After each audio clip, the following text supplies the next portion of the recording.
महत्त्वाचं जे आहे ते म्हणजे सर्व उमेदवार आणि राजकीय पक्षांनी जी गोष्ट लक्षात घेणं आहे ते म्हणजे जाहीर प्रचाराचा जो कालावधी आहे तो मतदानाच्या दिनांकापूर्वी 24 तास अगोदर मध्यरात्री 12ला संपेल. आपला मतदानाचा दिनांक आहे 2 डिसेंबर. त्याच्यामुळे 30चा महिना आहे ना, 30ला रात्री 12 वाजता प्रचार संपेल. ठीक आहे. म्हणजे तसं पाहिलं तर ध्वनिक्षेपाचा वापर जो आहे सार्वजनिक ठिकाणी रात्री 10ला संपतो, प्रत्यक्षात 10ला संपेल.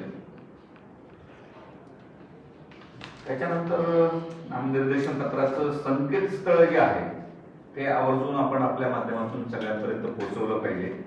ते आहे https mahaseclec.in म्हणजे काय थोडक्यात SEC म्हणजे स्टेट इलेक्शन कमिशन, ELEC म्हणजे election, state election commission election.in हे संकेतस्थळ आहे. माझी विनंती आहे आपल्याला की हे सगळ्या राजकीय पक्षांच्या पर्यंत, संभाव्य उमेदवार किंवा नागरिकांच्या पर्यंत जाणं आवश्यक आहे, जेणेकरून त्यांना त्याच्यावर त्यांचं नामनिर्देशन पत्र भरता येईल, त्याची प्रिंट काढता येईल.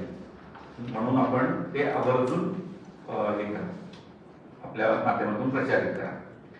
दुसरी गोष्ट सगळ्यात महत्वाची आहे ती म्हणजे राखीव जागेमधनं जे उमेदवार निवडणूक लढवू इच्छितात त्यांच्यासाठी जात प्रमाणपत्र आणि जात वैधता प्रमाणपत्र सादर करणे आवश्यक आहे. पण एखाद्याकडे जर जात वैधता प्रमाणपत्र उपलब्ध नसेल तर राज्य सरकार ज्या ज्या कालमर्यादेपर्यंत हे सादर करण्याची मुदत देणार आहे तोपर्यंत ते सादर करणार आहे. आता नामनिर्देशन पत्रासोबत राखीव जागेवर निवडणूक लढवायची असल्यास त्यांनी जातीचं प्रमाणपत्र सादर करणं बंधनकारक आहे. जात वैधता प्रमाणपत्र असेल तर ते सादर करता येईल त्यांना.